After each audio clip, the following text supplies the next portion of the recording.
G'day all, I'm Tony and just want to share a bit about the cycle of addiction. I've been doing this for 33 years. I've recovered from a few addictions myself and I want to put this out online for a few people, or a lot of people actually. So just before we start, I've sort of been living on the streets from the ages of 17 to 25, pretty much as a derelict. In and out of jail as well, so the times I weren't on the street, I was in jail. Then I'd be back at my parents' place on the condition I didn't drink. I'd last 2 or 3 days and then my mum would have to kick me out. I'd be back on the street, I'd break the law again, end up in jail again. And that was pretty much a vicious cycle for me from the ages of 17 to 25. At 25 I decided I had enough and I wanted to get well. And some of the stuff I've learned along the way, which is what I want to start to share, is basically how I was feeling before picking up my addiction. A lot of people think that the addiction, whether it's alcohol, drugs, gambling, food, sex, whatever, they think that's a problem, but that is not the problem. The problem is how we actually felt before we picked up. So what I'm going to do is a little exercise that I've always done at my workshops, which I have been running for about 26 years.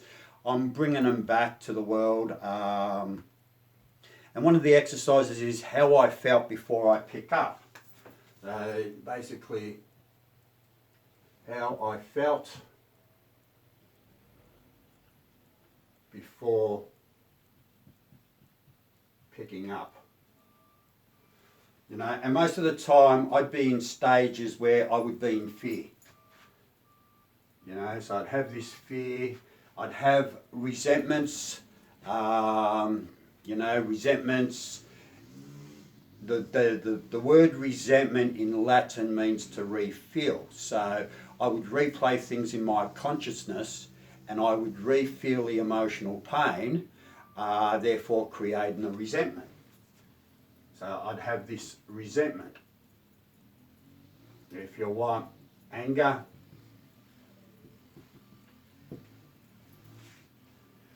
and I'd carry a lot of guilt because I'd hurt a lot of people. See, the thing is, when I got angry, I would hurt a lot of people. And that would give me the guilt. I'd carry the guilt from that. Guilt would then turn into depression. Depression, basically self-pity. And that's poor me. I feel sorry for me. I want people to feel sorry for me. There's shyness. So shyness. Felt like I didn't fit into the world. So I didn't fit in.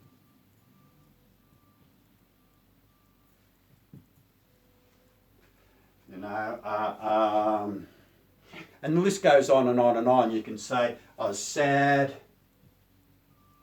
lonely, bored. So the list goes on and on and on. But column 2 is how I felt when I pick up.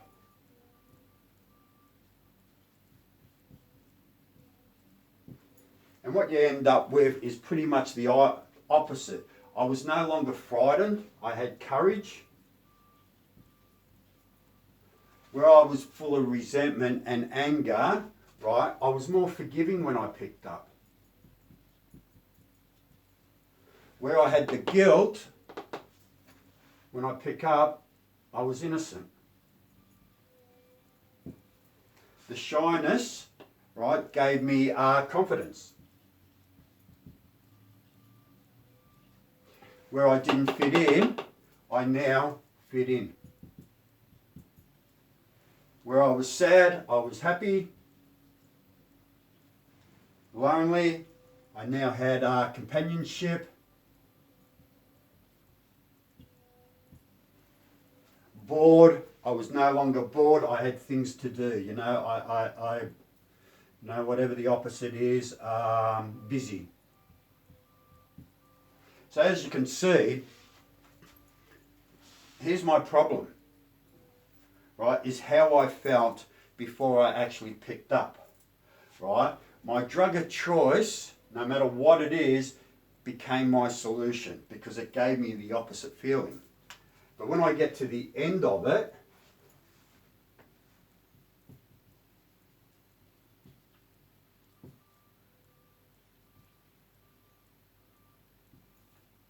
let's say the end of my spree, right? So when I get to the end of my spree, how do I feel, right? What I've got is more fear in my life. Resentment and anger over here. Guess what?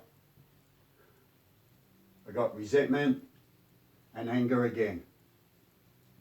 Right? Guilt. I've got guilty.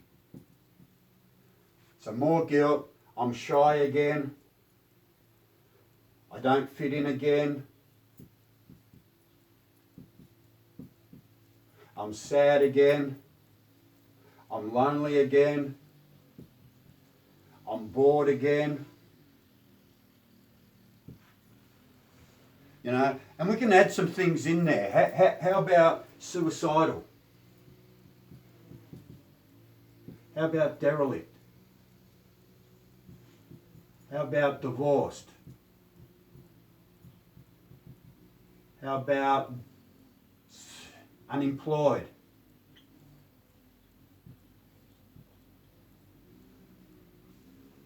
How about imprisoned?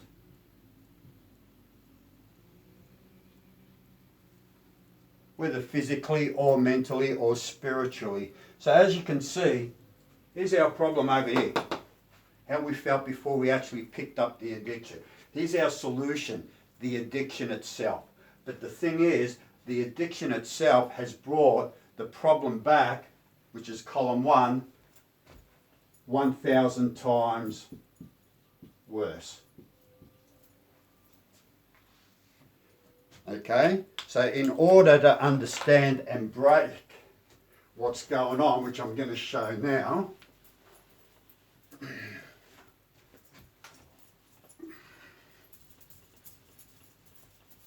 is how this whole thing works and comes together.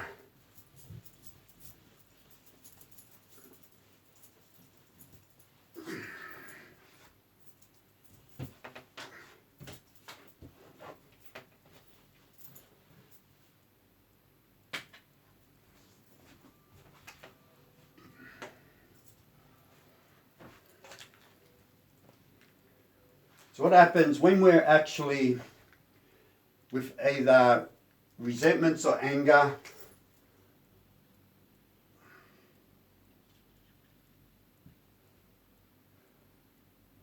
whether it's fears, whether it's guilt from hurting others, right? We can chuck anything from column 1, even column 3 as it got worse, we can chuck it all in there, in this section of it.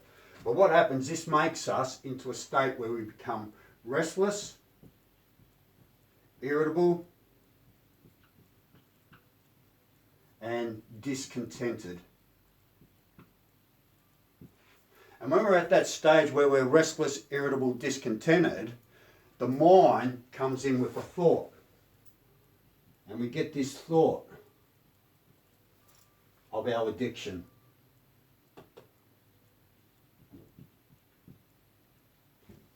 And what happens is most of us pick up that drug of choice, whatever it is, and we crave it.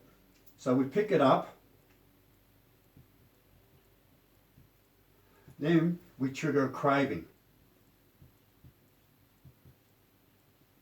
And that craving demands that we have to have more of it, because the more we have, the more we believe we can get rid of this, which was column 2, giving us the opposite feeling. So we have to crave more and more in order to get more and more. So what that actually does is it puts us on a spree, a binge,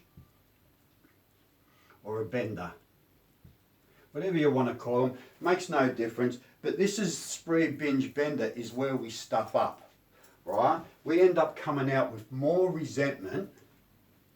we come out with more fear and we come out with more guilt because of what we've done on this spree. So what happens is now that we've got this stuff going on in our consciousness again, we've made ourselves restless, irritable, discontented, right? Which again triggers a thought. And then the thought of addiction comes in and we pick up again. And this cycle is repeated over and over. Now what happens, we come to a point where we hit our rock bottom, right? And we start to battle with the consciousness. And the thought will come in of our addiction, but this time we say no, right? Remember what happened last time. So what we do is we bring into our consciousness with sufficient force the suffering and the humiliation of our last spree. We replay that in our consciousness, therefore we re-feel the resentment, we re-feel the fear, or we re-feel the harm that we've done on that spree, right? Which makes us more restless, irritable, discontented. Then what happens? The thought comes in for our addiction, and then we'll say no again. Because what we do is we'll remember a different lot of suffering, a different lot of humiliation. We replay that within our consciousness. We re-feel it. Remember I said earlier the word resentment in Latin means to re-feel. So when we play things within our consciousness, we re-feel that emotional pain. We're making ourselves restless, irritable, discontented. We trigger the thought again. Our drug of choice will fix it. We have this mental twist,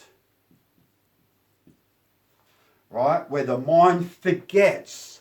It forgets all the suffering. It forgets all the humiliation, and it comes in and justifies why we need to pick the drink up, why we need to pick the drug up, why we need to go out gambling, why we need food, whatever the addiction is. Now, the thing is, for my mind to tell me that addiction's going to fix it, that's insane. That's an insane thought, right? Would you put your hand on a hot stove knowing you've put it on there once before and you burnt your hand? Right? So imagine walking up to that stove and it's flashing, it's glowing, and you say to yourself, it's not going to burn me this time. So you put your hand on the, and it's like, shit, oh, right? Now, you keep on putting your hand on that hot stove, you know what's going to happen? You're going to get locked up for insanity, right? So basically, this is what's happening to our mind with our stuff. When the mind comes in and says a drink will fix it, or a drug, whatever our drug of choice is, that's an insane thought. It doesn't fix it, right? And this is what a sane thought's trying to do. A sane thought's coming in and it's saying, don't do it. Don't put your hand on the hot stove. It's going to burn, right?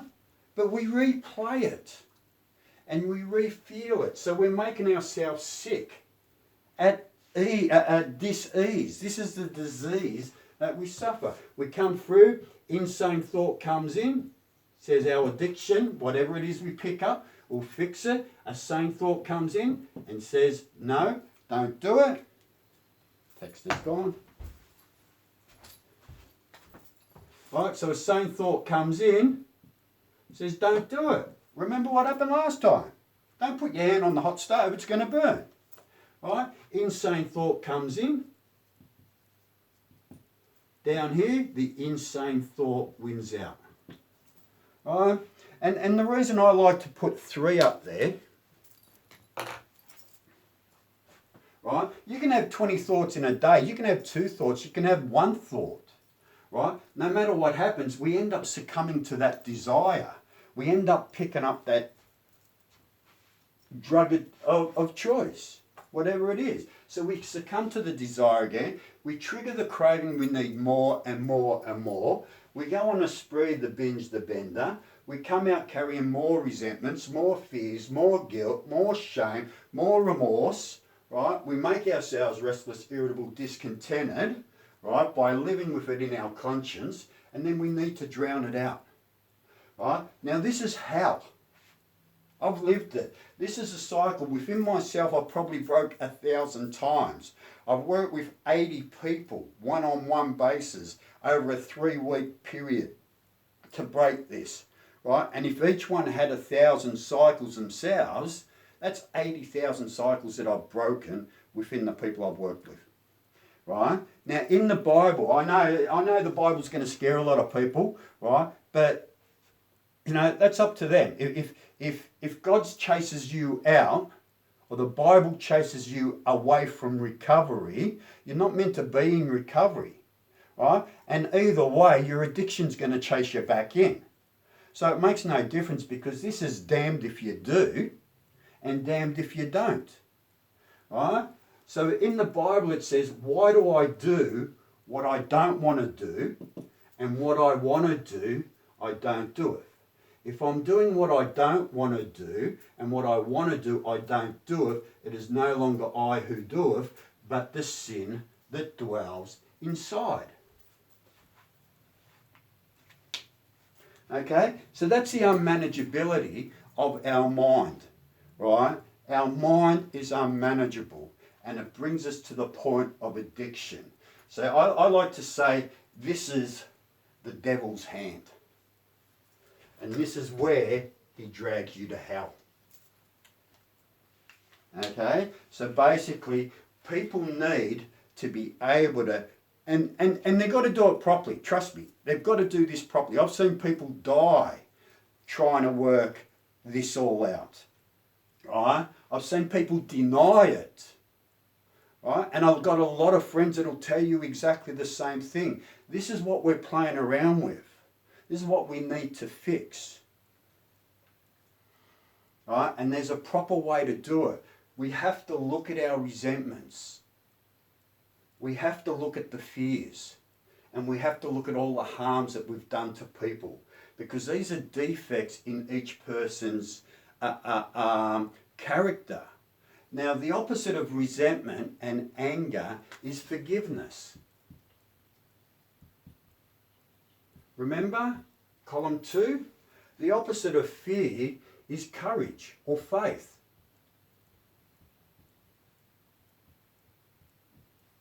And the opposite of guilt is innocence. Innocent. So can you see the difference between these traits? Right? These are the sins of the mother and father that got handed down from generation to generation. These are the virtues of God that we have to hand down to the next generation, so they pass it down to the next generation. You know? So basically, there's few people around that know this stuff, right? If you're suffering it, reach out, because there is people that know. And you've got to remember this, like I was saying, most of the 80 people I have worked with in the past, they've been through the doctor's system. They've been through the psychiatrist. They've been through rehabs and all that, and it's never worked for them until they come and learnt the truth about all this, right? I hope to go viral with this stuff. I hope people can send this out. I hope, you know, that someone grabs this. If it helps just one person, that's enough. You know, I've been running workshops on this. Have a look at my other videos on YouTube about our instincts, our God-given instincts, because that explains how they get out of whack. Someone hurts our self-esteem or our pride, we get a resentment. That makes us angry. So we've got to hurt people to get our self-esteem and pride met.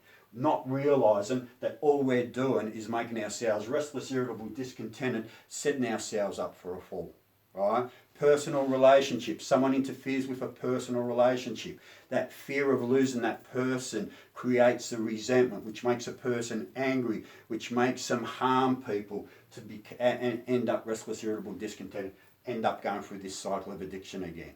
You know, material financial security. You know, in our books we teach that people are so obsessed with material financial security that they deny themselves in other areas. And when they do that, they're carrying guilt. And the guilt is based on the fear of their material security not being met. And when someone interferes with that instinct, they get a resentment.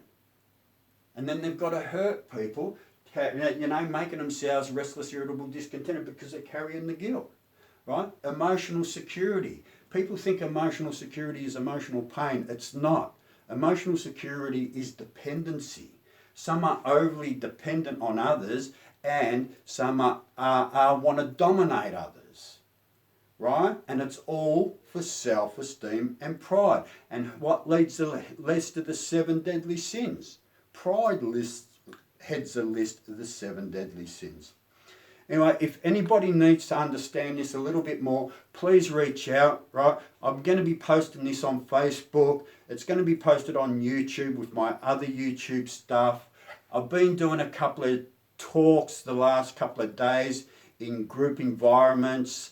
I'm going to be reaching out to the schools again and see if I can start doing some talks in schools. I used to do a lot of stuff. I've got sidetracked, but now I'm back on track. I believe this is God's will for me, and this is what I want to do to help people to recover from what I believe is hell. Anyway, guys, like I said, please reach out if you're suffering, right? There's a few of us here. We know what we're doing. We know how to help, and that's all we want to do. We just sincerely want to help people because we've been there. Anyway, guys, take care. Thanks. Hope you enjoy it. Cheers.